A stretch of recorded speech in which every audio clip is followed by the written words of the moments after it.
မိုးညင်းအကြောင်းပြောရရင်တော့မိုးညင်းအစကြက်ကက်ကားဆိုတဲ့စကားကနေစရမှာပဲတကယ်တော့မိုးညင်းဆိုတာ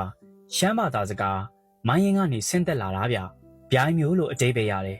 မြို့ဝင်စတင်တည်ထောင်တော့ကဗျိုင်းနှကောင်ကကြကြလောင်လောင်အောင်မြည်ခဲ့လို့ဒီလိုအမည်ပေးခဲ့တာလို့ရာဇဝင်တွေကဆိုကြတယ်AD 17ရာစုနောက်ပိုင်းကတည်းကတည်ရှိခဲ့တဲ့မြို့တစ်မြို့ပေါ့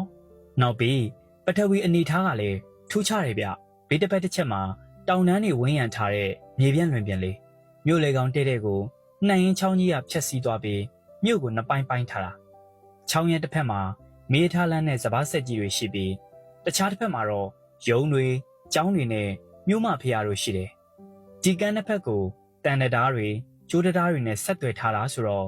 ဆိုင်ကယ်လေးစီးပြီးဖြတ်သွားရင်မြင်ရတဲ့မြေကွင်းကတကယ်ကိုလွမ်းမောစရာလေးဗျာတမိုင်းကြောင်းကိုအီနေအောင်မပြောတော့ဒါပေမဲ့ဒါလေးတော့တည်ထားတင်နေဗျရှေးခေတ်ရှမ်းစော်ဘွားတွေခေတ်ကလေးကမိုးညင်းဟာစစ်ရေးနိုင်ငံရေးမှာအတော်လေးဩဇာကြီးရတာအင်းဝါခေတ်တုန်းကဆိုရင်မိုးညင်းကနေအင်းဝါရွှေနန်းကိုတက်ဆိုးဆန်ခဲ့တဲ့မိုးညင်းမင်းတရားဆိုတာပေါ်ခဲ့ဘူးတလို့တမိုင်းမှာပထမဆုံးတနက်မှန်ပြီးနန်းကြားခဲ့တဲ့ဘုရင်ဟာလည်းမိုးညင်းစော်ဘွားတွေရဲ့တိုက်ခတ်မှုကြောင့်ပဲနောက်ပိုင်းဟန်တာဝရီစင်မြူရှင်ဘုရင်တော်မင်းတရားကြီးလက်ထက်မှာတော့မိုးညင်းစီအထိချီတက်လာပြီးအလေးတင်းနှောင်းတွေကိုတညီတည်းဖြစ်အောင်လုပ်ပေးခဲ့တယ်လို့စော်ဘွားတွေတည်ရင်ကျွန်တွေကိုတတ်ပြီးအတူထည့်ရတဲ့ဆက်စုပ်ဝယ်ဒလီဆိုးကြီးကိုပြပြတတတားမြစ်ပေးခဲ့တာလေမိုးညင်းမှာပါပဲခေအဆက်ဆက်တမိုင်းဝင်စစ်မြေပြင်ဖြစ်ခဲ့ပြီး1958ခုနှစ်ကြာမှာ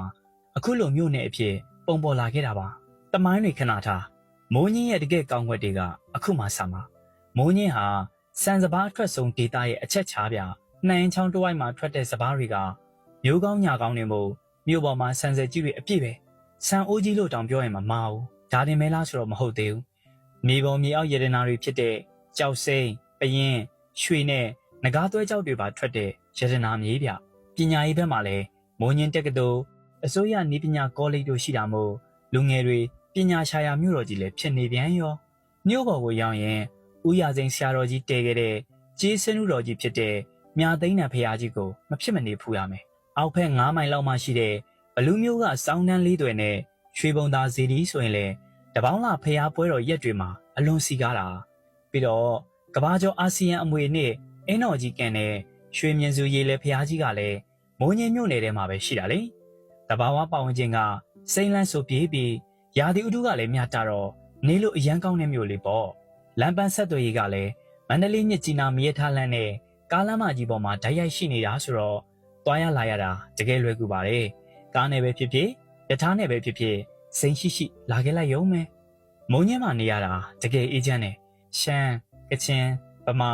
တိုင်းရင်းသားပေါင်းစုံကလည်းတဦးနဲ့တဦးချစ်ချစ်ခင်ခင်စီးလုံးကြတယ်လူတွေကအရန်ဖော်ရွေပြီးပြူငါကြတော့အပြင်လူတယောက်ရောက်သွားရင်တောင်စိတ်မနေပဲကိုယ့်အိမ်ကိုယ့်ရာလိုနှွေးထွေးမှုမျိုးကိုရစီတာပြီးတော့ဒေသအတွက်အစားအစာတွေဖြစ်တဲ့ရှမ်းရိုးရာစားတောက်ဖွယ်ရာတွေအင်းသားဟင်းလျာတွေနဲ့လက်ဆက်တဲ့ငါးတွေကလည်းလာလဲတဲ့သူတွေကိုဆွဲဆောင်နေတဲ့အချက်တွေပေါ့ဘာပဲပြောပြောတမိုင်းအမွေနဲ့လည်းရှိတယ်ပညာရေးလည်းထွန်းကားတယ်တဘာဝရတနာတွေနဲ့လာပါတဲ့အင်းတော်ကြီးကန်လည်းရှိနေတော့ကျွန်တော်အတွက်ကတော့မိုးညင်းဟာကချင်ပြည်နယ်မှာတည်းမကောင်းမြန်မာနိုင်ငံမှာပါအေဂျန်ဘီကောင်းချင်းတွေနဲ့ပြည်စုံတဲ့ဂုဏ်စရာမျိုးလေးတစ်မျိုးပါပဲဗျာဟုတ်ကဲ့ပါဒီဗီဒီယိုလေးကိုကြိုက်နေတတ်တယ်ဆိုရင် like and share လုပ်သွားဖို့မမေ့ပါနဲ့နော်နောက်ထပ်မျိုးတွေကိုတင်ဆက်ပေးမှာမို့ကျွန်တော်အကောင့်လေးကို follow လုပ်ပေးကြပါအောင်နော်